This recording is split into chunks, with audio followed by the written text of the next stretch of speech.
දැන් අදත් අපි කතා කරන්න යන්නේ ඊයේ කතාවමයි. දැන් අපි මේ කතාව පටන් ගත්තේ අර බුදුරජාණන් වහන්සේ දේශනා කළා තියෙනවා බුදුරජාණන්සේ පිරිනිවන් පෑවට පස්සේ මේ බුදුරජාණන් වහන්සේ වැඩ හිටිය තැන් 4ක් ගිහිල්ලා දැකලා දැඳ පුදාගෙන පහන් සංවේගය උපදාගත යුතුයි කියලා. මේ ගැන තමයි අපි කතාව පටන් ගත්තේ. ඒ කතාව සඳහන් වෙලා තියෙන්නේ දීඝනිකායේ මහා පරිනිබ්බාන සූත්‍රයේ. ඉතින් මේ මහා පරිනිබ්බාන සූත්‍රයේ සඳහන් වෙන ඒ කතාව මේ රජගහ නුවරින් තමයි පටන් ගන්නෙ. ඒකින්ද අපි ඊයේ ගොඩක් රජගහ නුවර ගැන කතා බස් කළා. රජගහ නුවරින් දැන් තමයි බුදුරජාණන් වහන්සේ පිරිනිවන් පාන්න යන්න පිටත් උනේ. ඉතින් ඒ ගමන් මාර්ගය තමයි මේ පරිනිබ්බාන සූත්‍රයේ විස්තර කරන්නේ. ඉතින් අපි සූත්‍රය කියවගෙන යනකොට ඒ බුදුරජාණන්සේගේ 4 ස්ථානයට අදාළ කරුණු සහ මේ පිරිනිවන් පාන කාලේ මාස ගාණක් තිස්සේ සිද්ධ වෙච්ච ගොඩාක් කරුණු අපිට දැනගන්න ලැබෙනවා. ඒක බුදුරජාණන්සේ දේශනේ ලොකු හඳුරු කිව්වේ ඒක යම් කිසි බුද්ධානුස්සතියක් වගේ එකක් කියලා.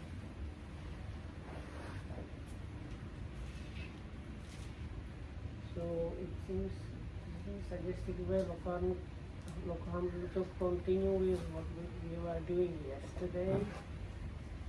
The discussion started with this part from Mahaparinibbana Sutta, that's the longest sutta of the available suttas, is one of the suttas in Digha Nikaya, the long discourses, and it talks about the last 11 months of the Buddha's life, and towards the conclusion there is a section which talks about 4 places that can arouse this sense of urgency or are like moving for people with faith, and people who go there, if they have like satisfied, happy mind, confident mind while going for this on this pilgrimage, if they die, they can end up in a good destination. But anyway, with that, the discussion went on, and there was a lot of talk on Rajagaha, or today's Rajgir, and that's the place where the sutta starts. And Lokantu said, anyway, this sutta is, in a way, it's a Buddha Anusati, contemplation of the Buddha's qualities. So he ended up in Patna, no? So at the end of the class, there was discussion about Patna or Patariputta of the Buddha's days, and the prediction that the Buddha talked about, and so on. Am I loud enough? දැන් පාටලි ග්‍රාමය ගැන කතා කරනකොට තව වැදගත් කරුණු ගොඩාක් අපිට කියන්න පුළුවන්. ඒක පාටලි ග්‍රාමය කියන එක තමයි අද දැන් පැට්නා කියලා කියන්නේ. පාටලි ග්‍රාමයේ නගරයක් වුණාම ඒකට කිව්වේ පාටලි පුත්ත කියලා. ඒ පාටලි පුත්ත නගරයේ තමයි අජාසත් රජුරුවන්ගේ අවසාන කාලයේ මට තේරෙන හැටියට ගත කළේ. අජාසත් රජුරුවන් ඉඳන් අශෝක රජුරුව දක්වා රජවරු 10 දෙනෙක්ට වැඩි පිරිසක් එක දිගටම හිටියේ පාටලිපුත්‍ර නගරේ. දැන් අජාසත් රජුරුවන්ට හිටිය පුතේ උදායිභද්‍ර කියලා. ඊට පස්සේ උදායිභද්‍ර, මුණ්ඩ, නාගදාසක, අනුරුද්ධ, ඊට පස්සේ තව දසබාතුක, නවනන්ද කියලා කොහොම රජවරු ගොඩාක් පාටලිපුත්‍රයේ රජකම් කළා. මේ නවනන්ද රජවරුන්ගෙන් පස්සේ චන්ද්‍රගුප්ත, බින්දුසාර, අශෝක කියන රජවරු රජකම් කළා. දැන් මේ නවනන්ද රජවරුන්ගෙන් පස්සේ රජ වෙච්ච චන්ද්‍රගුප්ත රජුරෝ කියන්නේ ශාක්‍ය වංශයටයි. ඒකට චන්ද්‍රගුප්තගේ පුතා තමයි බින්දුසාර, බින්දුසාරගේ පුතා තමයි අශෝක. එතකොට ශාක්‍ය වංශය අයම තමයි ඒ එතකොට රජ වෙලා තියෙන්නේ. ඒකම දැන් පාටලිපුත්‍රය ගැන කියනකොට තව කාරණාවක් කියන්න පුළුවන්.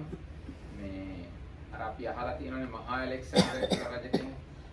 මේ මහා ඇලෙක්සැන්ඩර් රජුරෝ ඉන්දියාවට ආවේ ওই පාටලිපුත්‍රයේ චන්ද්‍රගුප්ත රජුරෝ ඉන්න කාලේ. ඒ වගේම පාටලිපුත්‍රයේ ඊට කාලයකට කලින් කාලාශෝක කියලා රජ කෙනෙක්. ඒ කාලාශෝක රජුගේ කාලේ තමයි දෙවෙනි ධර්ම සංගායනා පැවැත්වුවේ. හැබැයි ඒ ධර්ම සංගායනා පැවැත්වුවේ පාටලිපුත්‍රයේ නෙවෙයි විශාලාම.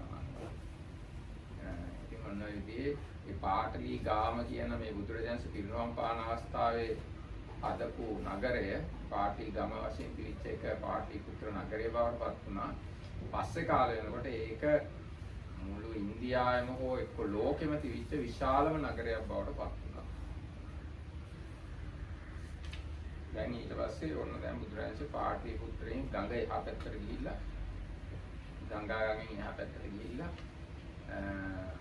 විශාලා මහනුවරට යන්නයි වඩින්නයි යන්නේ.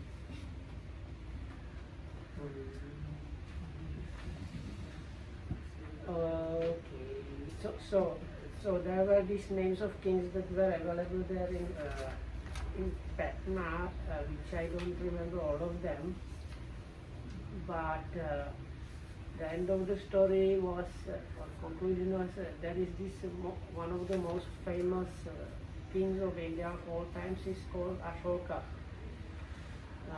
So he was actually from that lineage that was same lineage that where this father killer Regis and No, that's the thing I wanted to say.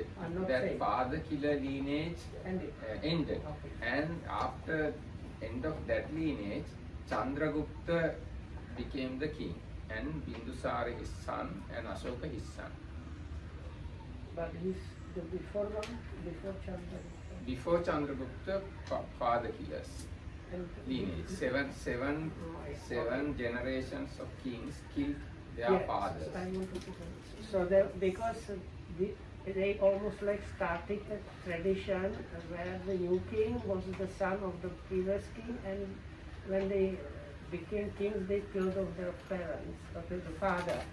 So like 7 father killers and regicides, and in the end, I think people got angry and kind of stopped that.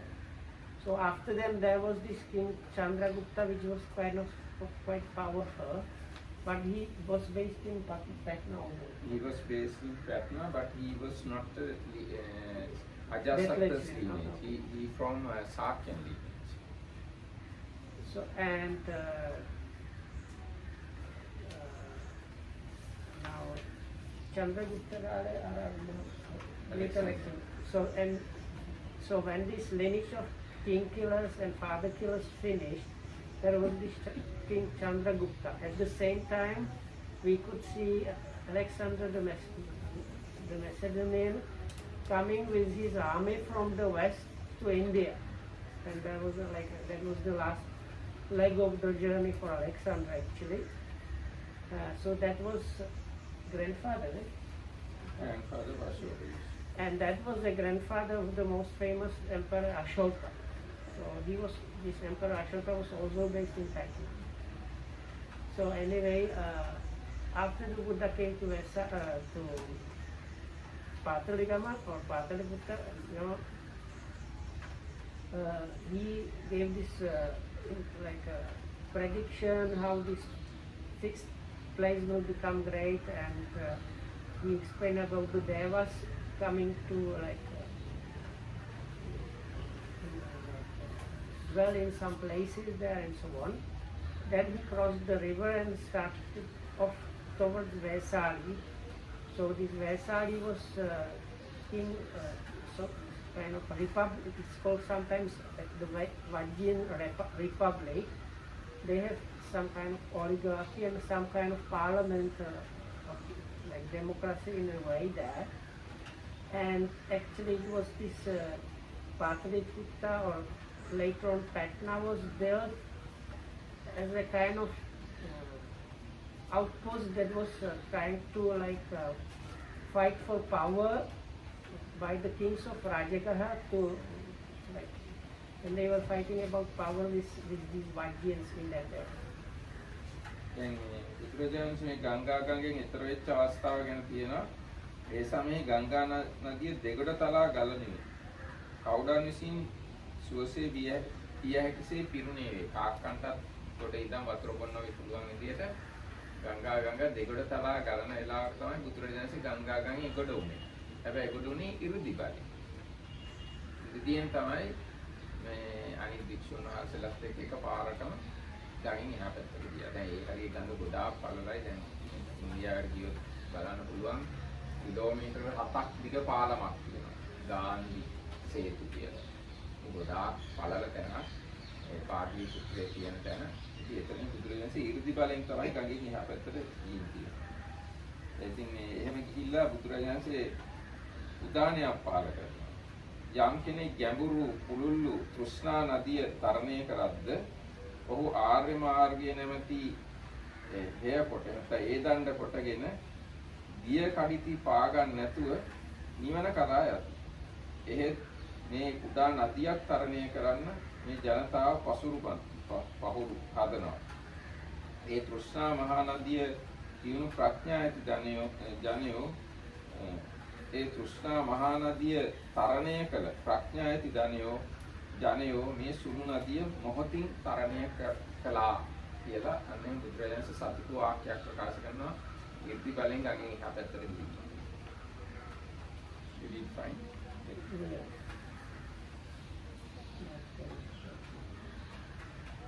So, so this is what is here in the English translation anyway.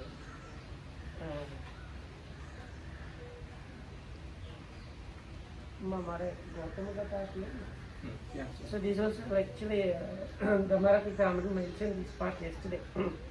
Sunidha and Vasakara, they were the ministers of the king that were in charge of building the city.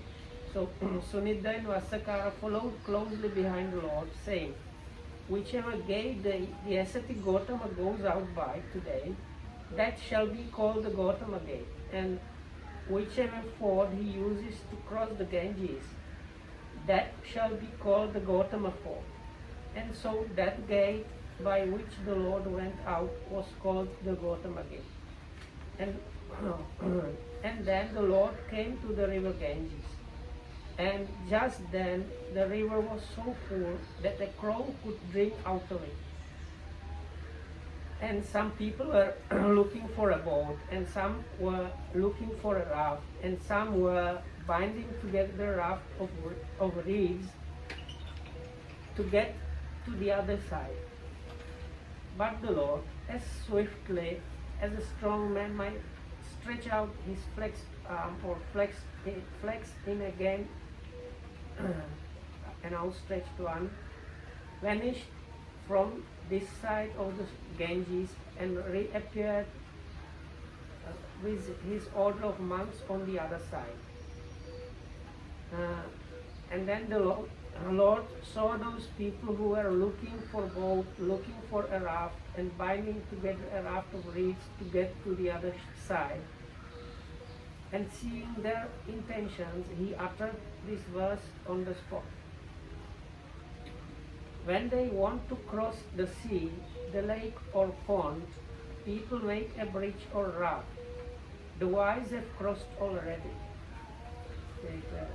So like if you heard the Sinhala version and the English version, you might think that is completely different stuff.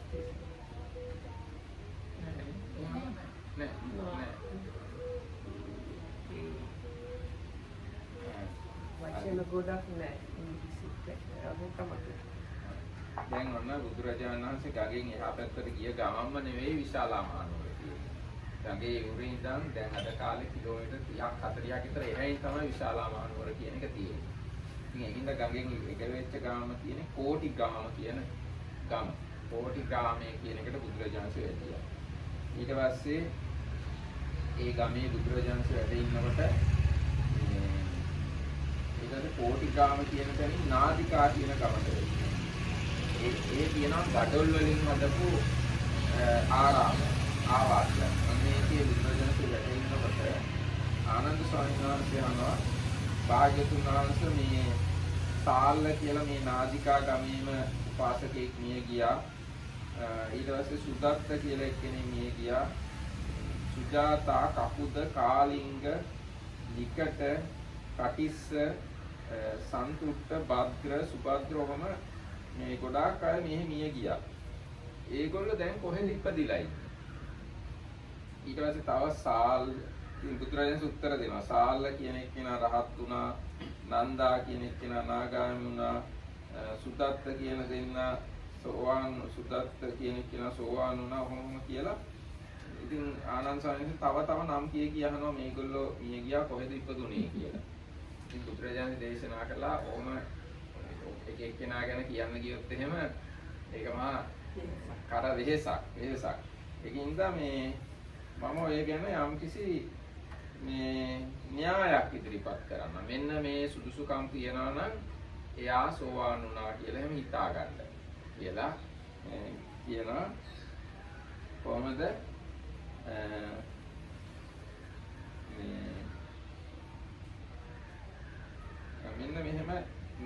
මෙන්න මේ සුදුසුකම් තියනවා නම් එයාට පුළුවන් ප්‍රකාශ කරන්න මම දැන් අපායෙන් මිදුණා කියලා එයාටම කියන්න පුළුවන් කියලා ධර්මපරියායක් ඉදිරිපත් කරනවා.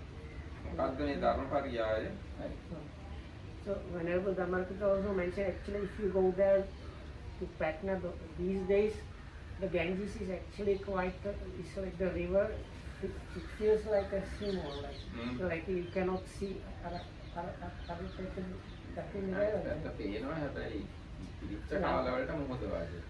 So if the river is really full like it's described in the scriptures, it seems like you have come to actually like a seashore, because the other side of the river is so far. And there is like about 7 kilometer long bridge actually there to cross this.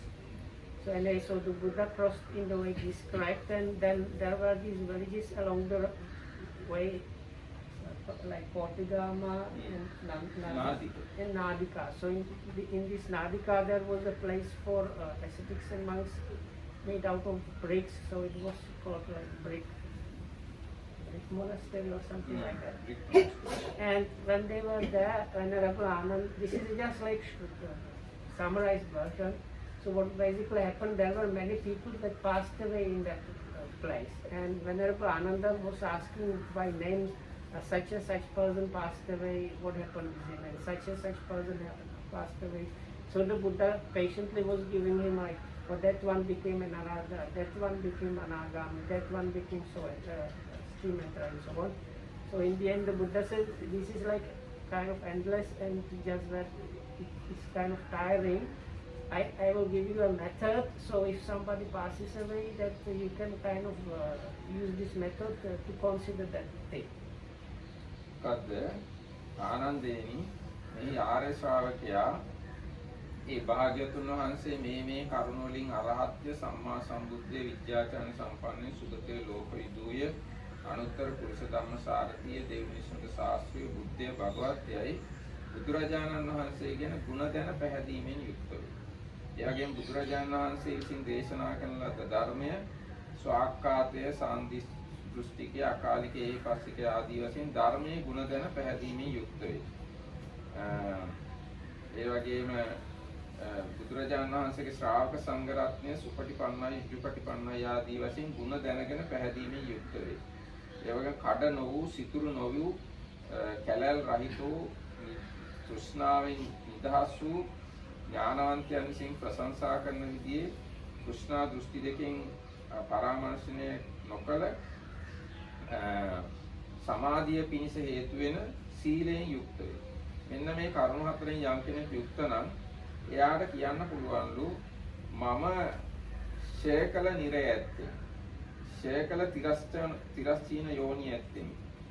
ශේකල പ്രേත විෂය ඇත්තේ. ශේකල අපාය දුර්ගති විනීපාත ඇත්තේ.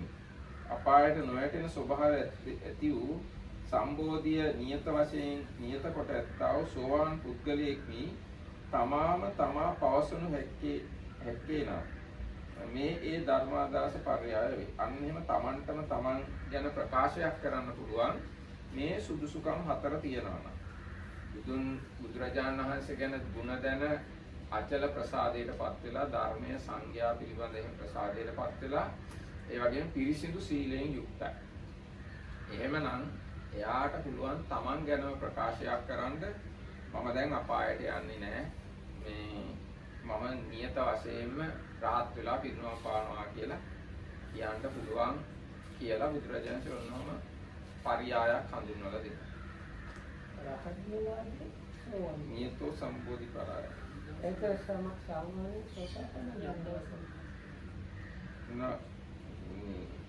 Niyato Sambodhi Parayana means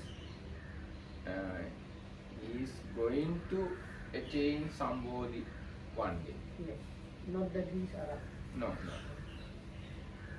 So I found the passage. So first there is like one page really where it's like this one what happened with him, and the Buddha says, oh, that one this happened with him, and that is one page of names going on like this. So then the Buddha says, Ananda, it is not remarkable that which has come to be as a man should die, but that you should come to the Tathagata and ask the fate of each of those who have died, that is a wearisome thing to me. Therefore, Ananda, I will teach you the way of knowing Dhamma, called the mirror of Dhamma, whereby the noble disciple, if he so wishes, can discern for himself. I have destroyed hell, animal rebirth, the realm of ghosts and downfall, evil fate, and sorry states. I am a stream winner, incapable of falling into these states of woe, certain of attaining Nibbana. And what is the mirror of Dhamma by which he can know this? Dear Ananda, this noble disciple is possessed of unwavering confidence in the Buddha. And then there is the usual Buddha's qualities as per Itipiso Bhagava and so on.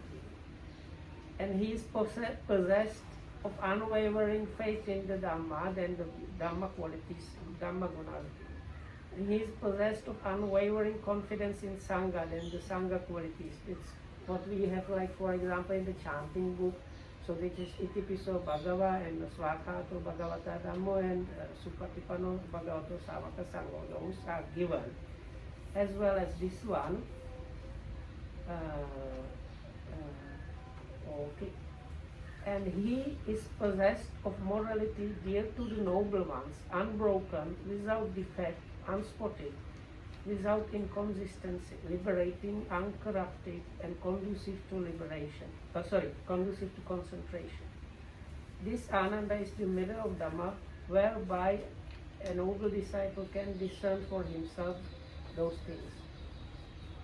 ඊට පස්සේ මේ බුදුරජාණන් වහන්සේ විශාලා මහනුවරට ක්‍රමානුකූලව ඇවිල්ලා අම්බපාලි කියන ගණිකාවගේ අඹවණේ වැඩ හිටියා. මේ අම්බපාලි කියන්නේ මේ ඉතාමත්ම පොහොසත් කෝටිපති ඉතාමත්ම ලස්සන ගණිකාවක්.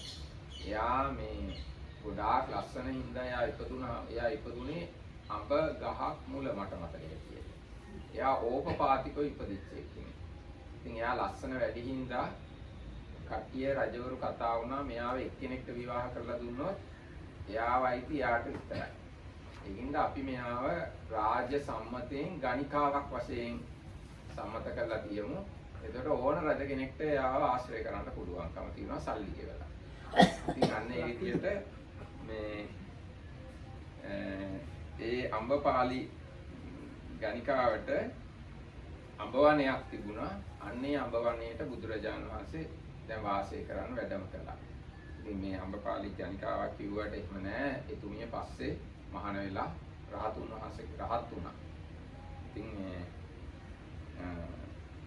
ඒ අම්බපාලි ගණිකාව ගාවට බිම්බිසාර රජුරෝ ගිහින් තියෙනවා. ඉස්සර එන කතා තියෙනවා බිම්බිසාර රජුරෝ හොරෙන් එස්වලාගෙන අම්බපාලි ගාවට ගියා කියලා. මොකද අම්බපාලින්නේ ලිච්ඡවීගේ පැත්තේ. බිම්බිසාර රජුරෝ කියන්නේ සතුරු පැත්තේ.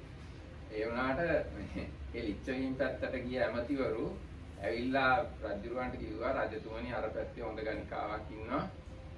රජතුමනි අපි මේ පැත්තෙත් ඒ වගේ ගණිකාවක් තියමු කියලා. ඊට පස්සේ සාලවතීද කොහෙද ගණිකාවක් මේ බිම්බිසාර රජුරවත් නීතියෙන් සම්මත කළා. බිම්බිසාර රජුරවන්ටත් ඕන වෙලා රහසින් ගිහිල්ලා අම්බපාලිත් හම්බ වෙලා තියෙනවා. අම්බපාලිට ඊට පස්සේ රජුරු නිසා දරුවෙකුත් ඉපදුනා. එයාගේ නම මට මතක නැහැ. ඒ දරුවාත් පස්සේ කාලේ ලොකු වෙලා මේ රහත් වුණා. එයාගෙන් බණ අහලාද කොහෙදයි පස්සේ අම්බපාලි රහත් වුණේ වගේ අන්න ඒ වගේ කතන්දරයක් තියෙනවා. මට ඔක්කොම කතන්දරේ මතක නැහැ. ඉතින් අන්න එයාගේ අම්බපාලි කියලා කියන්නේ හරියම ප්‍රසිද්ධ කෙනෙක්. එයාගේ තේර ගාථා හරියම ලස්සනයි. මොන විදිහක් ලැබුණොත් කියවලා බලන්න. එයා කියනවා ඉස්සර මගේ ඇඟ මෙන්න මෙහෙමයි කියලා එක ඇඟේ අංගය ගැන කියලා. දැන් මම වයසට ගිහිල්ලා මගේ ඇඟ හැටි මෙහෙමයි කියලා ඇඟේ හැටි කියනවා. මේක හරිම ලස්සන තේර ගාථාවක්. ඉතින් කොහොම නමුත් බුදුරජාණන් වහන්සේ මේ අම්බපාලිගේ අඹ වනයේට දැන් වැඩම කරලා ඉන්නේ.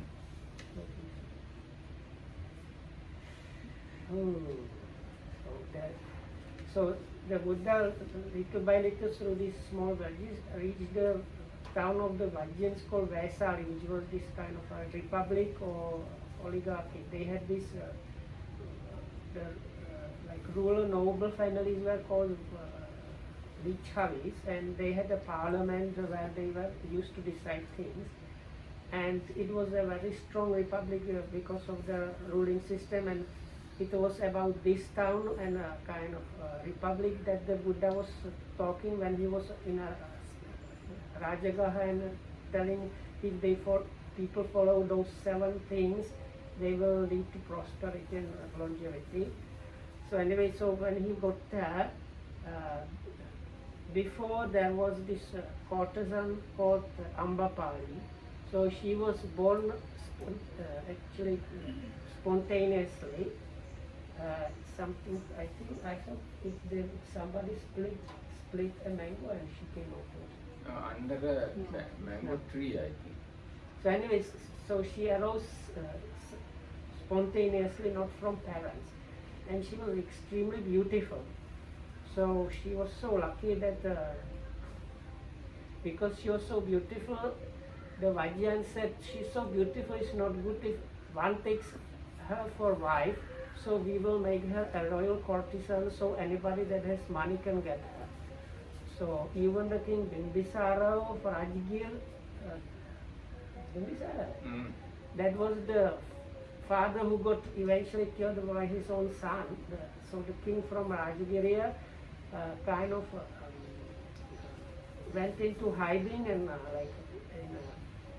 these guys came to this Vaisali to have his time with this famous courtesan, but she became a very ardent follower of the Buddha and eventually attained arahatship. So there is this Terigata, that's the verses of the elder nuns, and Venerable Dhammarakita was just saying the verses she gave that are given there as her verses are very nice because she describes how she used to be really beautiful when she was young and then what she was looking at when she was old. So, anyway, so in the process, at one point she because she was really a millionaire, and so she donated this mango grove for monks to stay in. So the Buddha, when he was staying in Vaisali, he was staying in that monastery. දැන් මේ වේසාලි කිව්වම මේ වේසාලි කියන වචනයටත් තේරුමක් තියෙනවා. වේසාලි කියන්නේ විශාල කරගත්තා කියන එකයි. ඒ විශාලා කියන්නේත් ඒ වේසාලි කියන්නේ විශාලා කියන එකම තමයි. මේ විශාලා කියලා අපි සිංහලෙන් කියන්නේ. වේසාලි තමයි පාලි වචනේ. ඒ විශාල කරගත්තා ඒක මේ 3 සැරයක්. ඉස්සෙල්ලාම ලිච්ඡවීන් යම් ප්‍රමාණයක් හිටියා. ඒගොල්ලෝ යොදුන් 3ක් විතර ප්‍රදේශය වට කරගත්තා. ඊට පස්සේ ඒගොල්ලෝ වර්ධනය වෙනකොට ඉඩමදී කියලා තවත් අල්ලගෙන ඉඳන් වටේට තවත් යොදුන් 3ක් විතර පිටින් ආයිස්සරයක් ලොකු කරගත්තා. ඒක මදි වෙනකොට ආයි ඒගොල්ලෝ අල්ලගෙන තවත් යොදුන් 3ක් විතර ලොකු කරගත්තා. ඔහොම ලොකු කරලා හදාගත්ත නගරයකින්ද තමයි වේසාලි කියලා කියන්නේ. ඊට පස්සේ ලිච්ඡවී කියන වචනේ තේරුමක් තියෙනවා. ලීනච්ඡවි කියන එක තමයි මේ වචනේ තේරුම. ලීන කියන්නේ සියුම්, තුනී කියන්නේ. ඡවි කියන්නේ හැම. ඒගොල්ලන්ගේ හැම හරීම සියුම්, තුනී.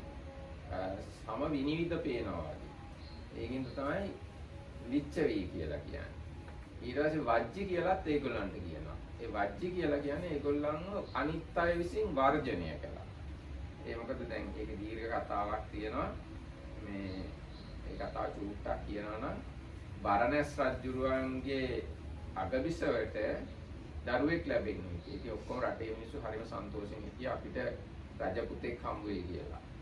හැබැයි ඒ බිසවට මස් කෑල්ලක් තමයි හම්බුනේ. දරුවෙක් නෙවෙයි.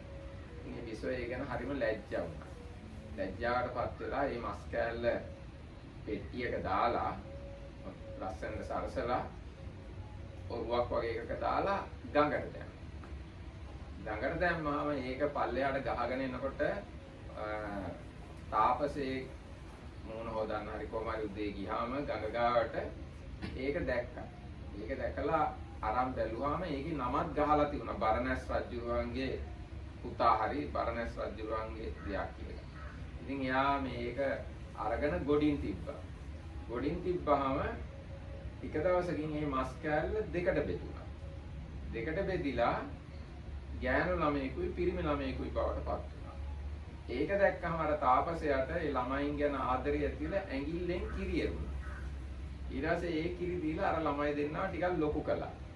ඉතින් ළමයි දෙන්න ටිකක් ලොකු වෙලා ඉන්නකොට මේ ගමේ මිනිස්සු කිව්වා තාපසතුමනි ඔබට ළමයි හදන්න තේරෙන්නේ නැහැ.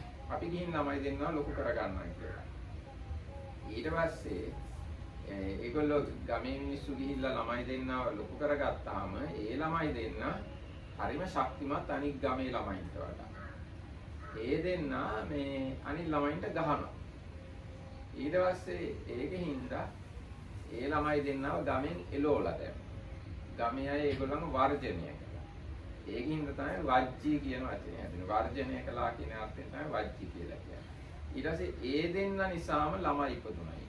ඒගොල්ලන්ගෙන් තමයි ලිච්ඡවි රාජ පරම්පරාව හැදුනේ. ඔය විදිහට තමයි ඔය මේ විශාලා මහනුවර ලිච්ඡවි වජ්ජි කියන වචන හැදිලා තියෙන්නේ.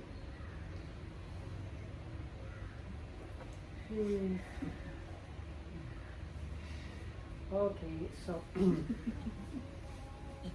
they're okay. I'm today anyway. So this is background story for Lichavis or Vaidyans and Vaisali. So the Vaisali, it means like big. No, big is not very satisfying. Like it's like widen. No, there is vast and big. Enlarge. But I think vastness. Anyway, so it is like big or like spread out into like sidewise. Largeness. So anyway, so the word is derived from that because the ruling people there, they started off in that place, and when the place was like the city was too confining, they enlarged it quite a lot. And after some time, even that was not enough, so they enlarged it even more, and like 3 times this enlargement happened. So that's why that was. The city was called like enlarged one or something like that. So then the rulers were called both Vajyans or Lichavis. Lichavi means like soft skinned ones, and that was about the ruling class there. And Vajyans, they were called Vajyans because of the background story, what happened. So there was this king of Benares, Varanasi, and his queen was expecting a baby, but what came out was like a chunk of meat. So they got kind of ashamed that this was supposed to be the royal prince, and what that's just chunk of meat. So they sent it in a kind of container down the river, and an ascetic found it, and in a day it split into 2 halves, and actually it was a small girl and small boy. So then this ascetic, when he saw the small children, he tried to feed them, but anyway, the neighboring rich people, they told him, now you don't know anything about rearing up children, give us the babies and we will look after them. But even when the kids were still small, they were extremely kind of strong and strong willed also, so they used to fight and beat up all the other kings. So eventually the rich people chased them away. So the name Vajjians comes from that. It means like the like criticized, No, chased. Vajians. chased away or evicted ones. So it was kind of not a nice name actually. So they were called the evicted ones, and other name they had was soft-skinned ones. එතකොට මේ වචන තුන තේරෙනවනේ. බජ්ජි කියන වචනේ තේරුමයි, විශාලා කියන වචනේ තේරුමයි, ලිච්ඡවි කියන වචනේ. ඊට පස්සේ ඔතෙන්දි තව කාරණාවක් මතක් කරන්න පුළුවන්. දැන් ওই ලිච්ඡවිනුයි කෝලියෝයි අතර සම්බන්ධයක් පෙන්වන්න පුළුවන්. කෝලිය වංශයේ තියෙන මහා මායා දේවිගේ ඒ කෝලිය වංශයේ බිහිුනේ බරණැස් නුවර රජුරුවන්ගේ දරුවන්ගේ. දැන් බරණැස් නුවර රජුරුවන්ට ඇගේ ලෙඩක් හැදිලා අමේ රෝගයක්. එයා කැලේට ගිහින් රාජ්‍ය අතහැර දාලා. කැලේ ඉන්න කාලේ තමයි අර ඔක්කාක රජුරුවන්ගේ පුතු රාජ්‍යයෙන් අයින් වෙලා කපිලවස්තු හදාන වෙනම ඉන්න ගිහින් හිටියේ. ඒ ඔක්කාක රජුරුවන්ගේ දුවටත් අර ලෙඩේම හැදුනා. වැඩිමල් දුවට. ඒතර ඒ දුවත් කැලේ වෙනම අනිත් අය ගෙනල්ලා තැනක තියලා තිබ්බා. ඒ හැමේ රෝගේ බේබෝ වෙනවා. ඊට පස්සේ බරණැස් රජුරුවයි ඒ දුවයි විවාහ වීම නිසා තමයි කෝලිය වංශය හැදෙන්නේ. ඒතර බරණැස් රජුරුවන්ගේම දරුවෝ වගේක් තමයි මේ ලිච්ඡවීනොත්. බරණැස් තවත් එක රජුරුවෝ නෙවෙයි. ඒ තවත් බරණැස් රජ කෙනෙක්ගේ දරුවෝ තමයි මහා මායා දේවිගේ වංශය. කෝලිය වංශය. And the sickness was also Benares or some other? Yes, Benares. Sickness was the Benares king. So there is this connection. Now Buddha's mother's clan was called the Kolians, and they had some connection with the king of Benares or Varanasi.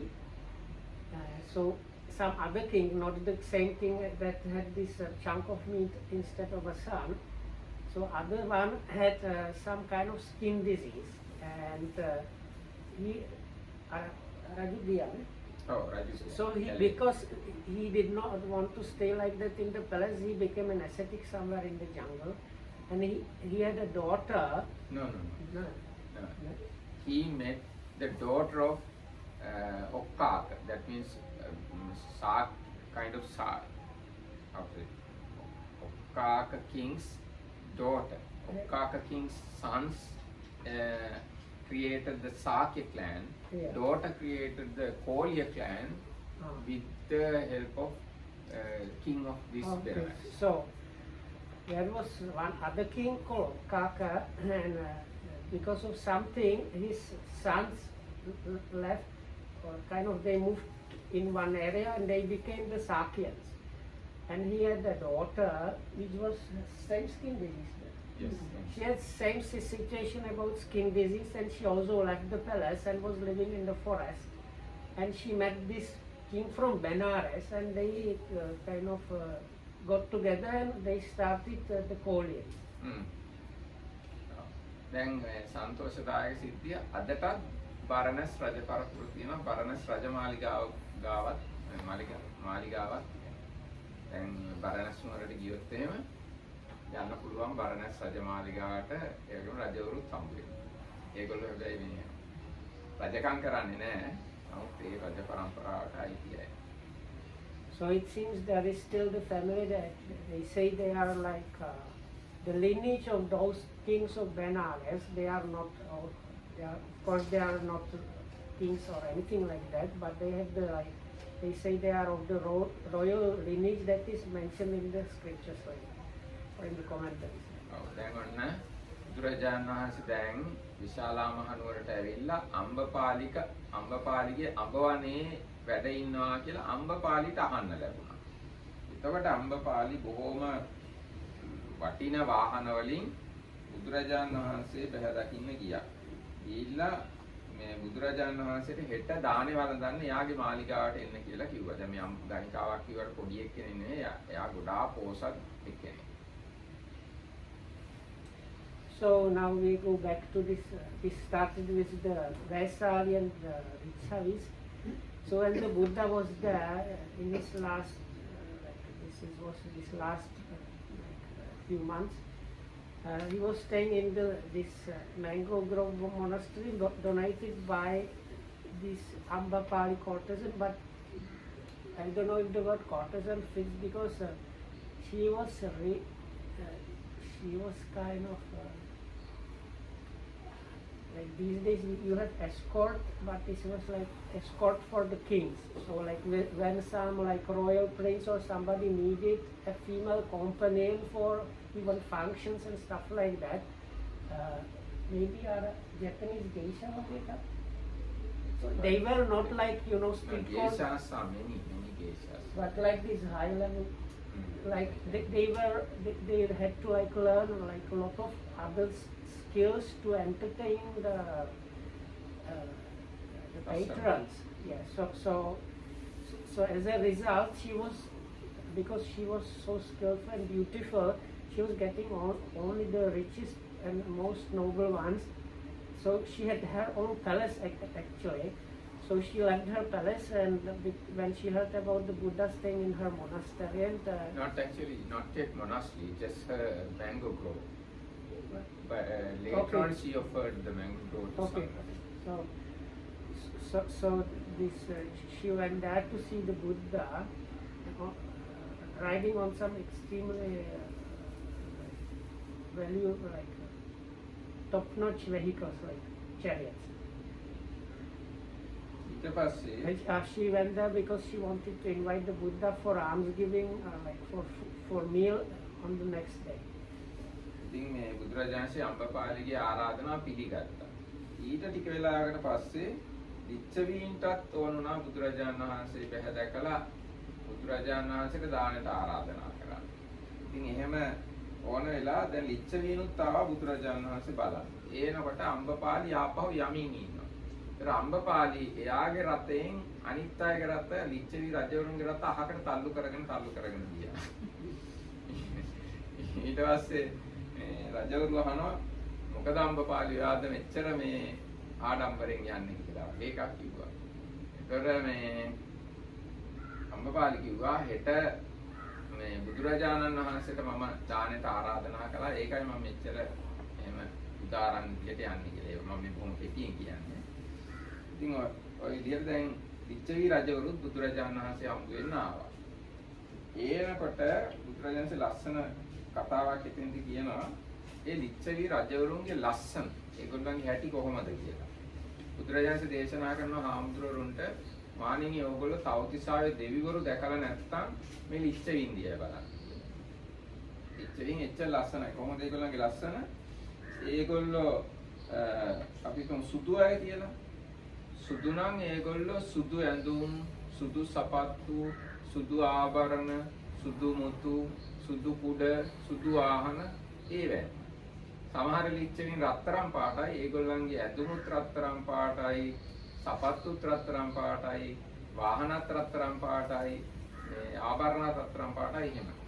සමහර ලිච්ඡවීන් නිල් පාටයි වගේ. කළු පාටට උඩ. ඒගොල්ලන්ගේ නිල් ඇඳුම්, නිල් ආභරණ, නිල් සැරසිලි, නිල් වාහන ඒවැ.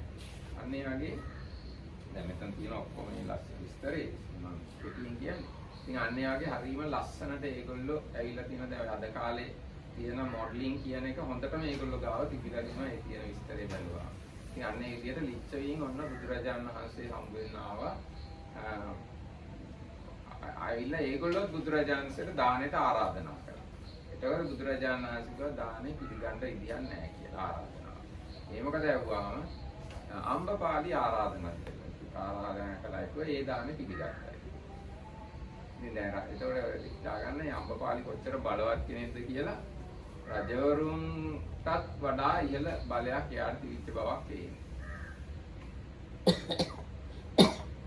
So what happened was this Ambapali met with the Buddha and he accepted the invitation for the next day meal. then she was like rushing home, and on the way home she met these Licchavis princes that they also heard about the Buddha and decided to go and invite him for the next day meal. So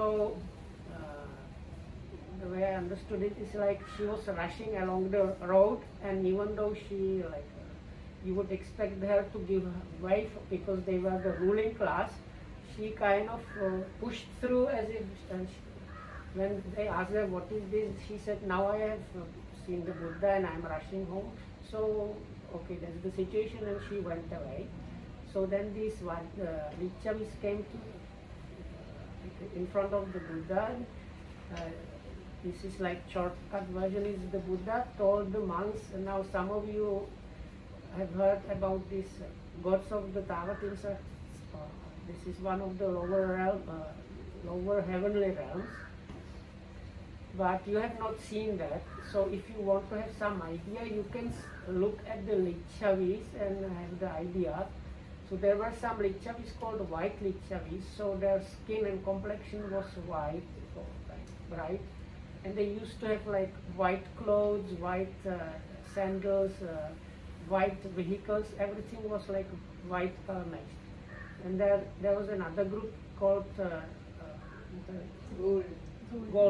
gold Licchavis, so their complexion was kind of golden, and the clothes and vehicles and everything was golden. And then there were called blue Licchavis, means kind of dark skinned ones, and everything they had in matching blue color. දැන් එතන මට කියන්න අමතක වුණා. දැන් මේ අර අම්බපාලි අර විදියට රජවරුන්ගේ රට එහාට තල්ලු කරගෙන යන්න හදනකොට ඒ රජවරු ඇහුවා මොකද අම්බපාලි ආ මෙච්චර කලබලෙන් කියලා. එතකොට කිව්වා හෙට දවසේ බුදුරජාණන් වහන්සේට මම දානයක් දෙන්නයි දානෙන් කියන්නේ දානෙන් නිමන්ත්‍රණය කළා ඒකයි මේ කියන්නේ. එතකොට රජවරු කිව්වා අම්බපාලි ඒ දානේ අපිට දෙන්න කියලා අවස්ථාව දෙන්න කියලා. ඒතකොට අම්බපාලි කිව්වා මේ මුළු විශාල නගරෙම මට දුන්නත් මම ඒ දානේ නම් ඔයගොල්ලන්ට දෙන්නේ නැහැ කියලා.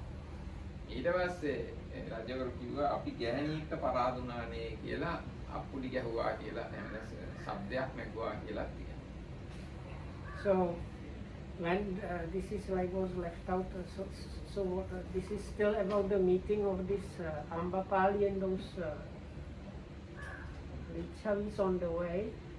And so when they asked her why she was rushing, she said, I was given consent of the Buddha to give him the next day meal, so that's why I'm rushing home. Then the Licchavis told her, oh, we wanted also to give that, so are you willing to sell us this kind of right to give the almsgiving? And she told them, no, actually even if you gave me the whole of the Vaisali, the whole town, I will still not accept it as an exchange for the opportunity to give almsgiving to the Buddha. ඊදාදාසේ Ambapali බුද්ධ ප්‍රමුඛ මහා සංඝරත්නය වඩමවලා තාම හොඳ විශාල දානයක් දුන්නා. දානෙ දීලා ඉවරලා වහන්ස භාග්‍යතුන් වහන්සේ දානෙ දීලා ඉවරලා වහන්ස මේ අරම බුදුපාමොක් භික්ෂංගරට දෙමි කීවා. භාග්‍යතුන් වහන්සේ අරම පිළිගස්සුවේ.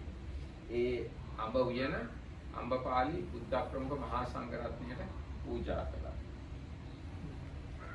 So this I like made a mistake. So I said that was like a monastery given to the Buddha. So this gift actually happened after the almsgiving next day, when the Buddha and the monks have eaten. This Ambapali officially asked the Buddha to accept that mango grove as a gift for Sangha. ඊට පස්සේ බුදුරජාණන්සේ අම්බපාලි අම්බවණී වාසය කරමින් භික්ෂුන් වහන්සේලාට බොහෝ සෙයින් සීල සමාධි ප්‍රඥා ආදී ඒ පිළිබඳව දහම් දෙසමින් ඉඳලා ඊට පස්සේ බේලුව ගම කියන ගමට වැඩියා. මේ බේලුව ගමේ තමයි බුදුරජාණන්සේ 45 වෙනි වස් කාලේ වස්වසලා හිටියේ. So after giving a talk of like Dhamma talk there, the Buddha together with the monks left and went to this Belugama. Belugama. Belugama, that's the Belua is kind of tree, no? Maybe, but the name of the village is Belua. So Belugama means Belua village. So this is village of Belua, and anyway, that's by that time it was this rain season's coming. So this is So this is the last rain season that the Buddha spent anywhere. His 45th rain season after attaining Buddhahood, and that was spent in this Belua village. එහෙදි බුදුරජාණන් වහන්සේට ඔන්න දරුණු ආබාධයක් ඇති වුණා. අර ලෝහිත පක්ඛන්දිකා කියන ඒ රෝගය හැදුනේ මේ බේලුව ගමේ වස්වසල ඉන්නේදී තමයි. So while staying there for during the rains, that means like usually it's starting in there is a full moon in July, and 3 months from that is the rain season. So while observing the rains retreat there in the village, the Buddha was afflicted by this sickness called Loha Pakkandika, which was very severe. හැබැයි බුදුරජාණන්සේ ඒ ලෙඩේ සමාපatti බලෙන් යටපත් කරගත්තා. But the Buddha used this like mastery of the attainments to suppress the disease. ඊට පස්සේ බුදුරජාණන්සේගේ ලෙඩේ ටිකක් සනීප වුණා. ඒක දැකලා ආනන්ද ස්වාමීන් වහන්සේ කියනවා බුදුරජාණන් වහන්සේ ඔබ වහන්සේ ලෙඩ වෙලා ඉන්නවා දැකලා මට දිශාවලුත් වැටහෙන්නේ නැතුව ගියා. මේ සතිපට්ඨානත් මට වැටහෙන්නේ නැතුව ගියා. ඉතින් මේ බුදුරජාණන් වහන්සේ අවසාන වශයෙන් අපිට අවවාදයක් කරලාම පිරිනිවන් පානවා නම් හොඳයි. එහෙම මේ ඒ අවසාන අවවාදය කරනකම් පිරිනිවන් පාන එකක් නැහැ කියලා දැන් ඔබ වහන්සේ මේ සනීප වෙලා ඉන්නවා දැක්කම මට හිතුණා කියලා ආනන්ද ස්වාමීන් වහන්සේ කිව්වා. So I forgot one thing, this literally they when they learned they lost like that to this courtesan. This is I will just read the translation, is kind of nice. And the Lichavis snapped their fingers, saying, "We have been beaten by this mango woman. We have been cheated by this mango woman." So like cheated, not really like cheating, but when somebody like is faster than you, like in that way cheat. So anyway, so now the Buddha suppressed the disease, and this is what Ananda said. It's kind of very nice. Then the Lord, having recovered from his sickness, as soon as he felt better, went outside and sat on a prepared seat in front of his dwelling. Then the Venerable Ananda, that's the Buddha's long-time attendant, came to him, saluted him, sat down to one side and said, "Lord, I have seen the Lord in comfort, and I have seen the Lord's patient enduring. And Lord, my body was like a drunkard's. I lost my bearings, and things were unclear to me because of the Lord's sickness. The only thing that was some comfort to me was the thought, the Lord will not attain the final Nibbana until he has made some statement about his order of monks." දැන් මේ අපි අවසන් කරන්න යන්නේ අද දවසට දැන් අයත් පහුවෙලා හින්දා දැන් තව පොඩි වචන කීපයක් කියන්න පුළුවන් මේක ඉවර කරන්න කලින් දැන් අරේම ආනන්ද හාමුදුරුවෝ කිව්වහම බුදුරජාණන් වහන්සේ අහනවා ආනන්ද භික්ෂු සංඝයා මගේ මොනවද තවදුරටත් බලාපොරොත්තු වෙන්නේ? මාම හැම දෙයක්ම දේශනා කරලා තියෙනවා. මට කිසිම ගුරු මුස්තියක් නැහැ. ඒ වගේම භික්ෂු සංඝයා මන් නිසා ඉන්නවා කියලා හැඟීමක් නැහැ. මම භික්ෂු සංඝයාව පරිපාලනය කරනවා එහෙම නැත්නම් පරිහරණය කරනවා එහෙම කියලා හැඟීමක් මට නැහැ. එහෙම නැත්නම් භික්ෂු සංඝයා මා දිහාම බලාගෙන හිටියා ඉන්න ඕනේ කියලා එහෙම හැඟීමක් මට නැහැ. ඊට පස්සේ දේශනා කරනවා ආනන්ද මම දැන් දිරලා වයසට ගිහිල්ලා ගොඩක් කාල ගත වෙලා මේ අන්තිම කාලයට ඇවිල්ලා මගේ ශරීරය දැන් මේ දිරච්ච කරත්තයක් වගේ. මේ මම ඒක මේ රහත් ඵලය නැමැති එකෙන් තමයි අල්ලගෙන ඉන්නේ. ඉතින් ඔන්න ඔය විදිහට මේ ඊට පස්සේ කියනවා ආනන්ද ඒ නිසා තමන්වම පිහිට කරගන්න. තමන්වම සරණ කරගෙන ඉන්න. වෙන සරණක් බාහිර සරණක් නැතුව ජීවත් වෙන්න කියලා අවවාද කරනවා. ඊට පස්සේ කොහොමද මේ තමන්ව සරණ කරගෙන තමන්ව පිහිට කරගෙන ඉන්නේ? කායානුපස්සනාවෙන් ඉන්න, වේදනානුපස්සනාවෙන්, චිත්තානුපස්සනාවෙන්, ධම්මානුපස්සනාවෙන් ඉන්න කියනවා. ඒක තමයි තමන්වම තමන් සරණ කරගෙන තමන්ව පිහිට කරගෙන අනුන්ව සරණ කරගන්න නැතුව පිට සරණක් නැතුව ඉන්නවා කියලා කියන්නේ ඒකයි කියලා බුදුරජාණන් මෙතෙන්දී දේශනා කරනවා. ඊට පස්සේ මෙතන මේ අටුවාවේ වැදගත් කාරණාවක් තිබුණා. දැන් බුදුරජාණන් වහන්සේ දේශනා කළාට මේ ශරීරය දිරච්ච ගැලක් වගේ කියලා එහෙම පිටින් හැබැයි එහෙම කිසිම දුර්වලකමක් පේන්නේ නැහැ බුදුරජාණන්සේගේ ශරීරයේ. බුදුවරු කොච්චර වයසට ගියත් අනිත් අය වයසට ගියා වගේ වයස්ගත බවක් පේන්නේ නැහැ. ඒකම තව තැනක් කියනවා එතෙන්දී මම ඒ කාරණා කියන්නම් මේ බුදුරජාණන්සේගේ ශරීරයේ වයසට ගියා කියලා කියන එකෙන් මොකද්ද ඇත්තටම අදහස් වෙන්නේ කියලා පස්සේ ඒ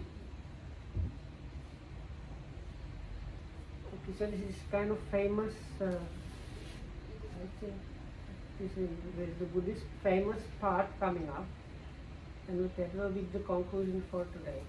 So then the Buddha, Ananda would kind of completely he kind of lost it, but when the Buddha seemed well enough, he said, the only hope he had was that the Buddha would not pass away without addressing what should happen with the community of monks. And this is what the Buddha said. But Ananda, what does the order of monks expect of me? I have taught the Dhamma, Ananda, making no inner and outer. That means like secret teachings and revealed teachings. If there is anyone who thinks I shall take charge of the order, or the order should refer to me, let him take some statement about the order, but the Tathagata does not think in such terms. So why should the Tathagata make a statement about the order? Ananda, I am now old, worn out, venerable, one who has traversed life's path. I have reached the term of life, which is 80. Just as an old cart is made to go by being held together with straps, so the Tathagata's body is kept going by being strapped up. It is only when the Tathagata withdraws his attention from outward signs and by the cessation of certain feelings enters into the silent concentration of mind that his body knows comfort. I don't know if this was clear enough. So the Buddha was saying like this, like the body is really worn out and broken up, and only because he has this amazing power of concentration, he manages to go on. Therefore, Ananda, you should live as islands unto yourself, being your own refuge, with no one else as your refuge. With the Dhamma as an island, with the Dhamma as your refuge, with no other refuge. And how does a monk live as an island unto himself, as a refuge for himself, as Dhamma as a refuge, and so on? So here Ananda, a monk abides contemplating the body as body, and so on. So this is the standard definition of the foundations of mindfulness. Contemplating the body in body, feelings in feelings, mind in mind, phenomena in phenomena, ardent, clearly comprehending and being removed from covetousness and greed. So that is the way how one is an island for unto himself and a refuge unto himself, and his Dhamma is a refuge, and so on. And Venerable Dhammaraki also mentioned that the commentary explains, even though the Buddha says he was old, it says that the Buddha actually did not look old. That is a kind of special qualities of the Buddha. They don't look like old people. So that is that for today. May you be protected by the Triple Gem. Thanks for listening.